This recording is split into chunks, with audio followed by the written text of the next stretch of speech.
Cálculo 1. Hablemos de las funciones inversas. Para hablar de las funciones inversas, primero necesitamos hablar de dos definiciones. Las funciones inyectivas. Nosotros habíamos dicho que cuando tenemos una función que va de un conjunto a otro,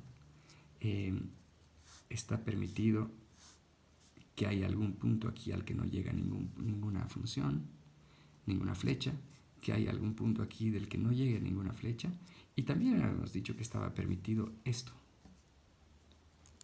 Dos flechas que llegan al mismo punto. Pues bien, en las funciones inyectivas es eso exactamente lo que está prohibido, lo que las hace diferentes. Una función es inyectiva si cada flecha que sale de aquí llega a un punto distinto. ¿Sí? Si lo definimos, lo podríamos decir así. Decimos que f es una función inyectiva si para 2, si esto es x1 y esto es x2, los resultados f de x1 y f de x2 son distintos entre ellos. ¿Sí? O mostrando la contrapositiva, si f de x1 es igual a f de x2, implica que x1 tuvo que ser igual a x2. ¿Sí? Por ejemplo, fíjense que aquí tenemos una recta. Si yo me pongo en cualquier lugar del conjunto de partida, subo para encontrar el punto y luego voy a la derecha, bueno, a la izquierda en este caso, estos dos puntos están conectados. Espacio de partida, espacio de llegada. A este punto no se podría haber llegado desde ningún otro punto que no sea este. Una recta es siempre inyectiva. Sin embargo, fíjense en el segundo ejemplo, la parábola. Fíjense que si yo me pongo aquí y subo para chocar la recta y luego aquí, estos dos puntos están conectados. La imagen de esta es este. Sin embargo, si yo hubiese venido desde este punto, hubiese llegado a este mismo punto, ¿no? Es decir, estos dos puntos, x1 y x2, que son distintos, están llegándome al mismo lugar. Las dos flechas están llegando al mismo punto. Una parábola no es inyectiva. Bien, la segunda definición de la que quiero hablarles, o más que nada hacerles recuerdo, son las funciones sobreyectivas. En una función sobreyectiva no hay problema con que haya un punto del que no salga ninguna flecha. No hay problema con que haya dos puntos que lleguen a un mismo lugar. Dense cuenta.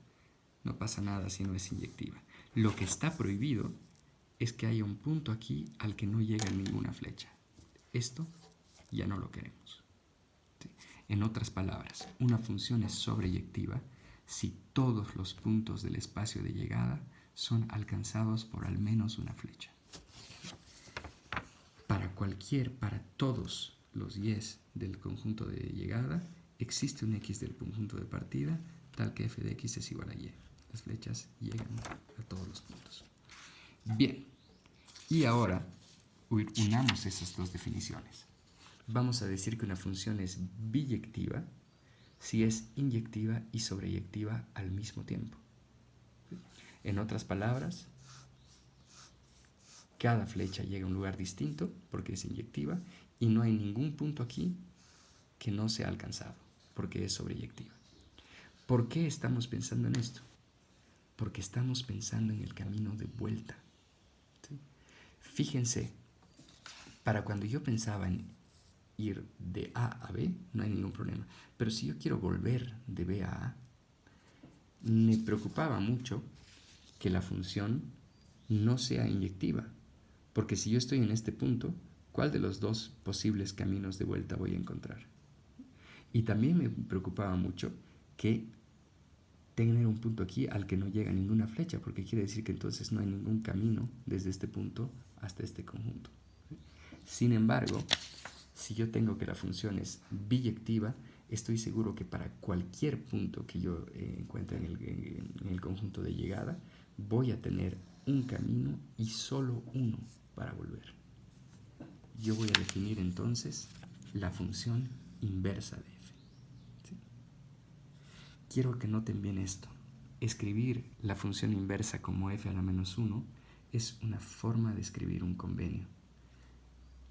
que quede claro que f a la menos 1 y 1 sobre f no son lo mismo. Entonces, si f es una función biyectiva que va de a a b, la función inversa va de b a a. Si yo había partido del punto x y había llegado al punto y usando la función, está claro que yo puedo partir del punto y, lo pondré, está claro que yo puedo partir del punto y llegar al punto x tomando la función inversa. F a la menos 1 de f de x es x. F de f a la menos 1 de y es y. En otras palabras, cuando componemos las funciones inversas, siempre terminamos exactamente donde habíamos empezado.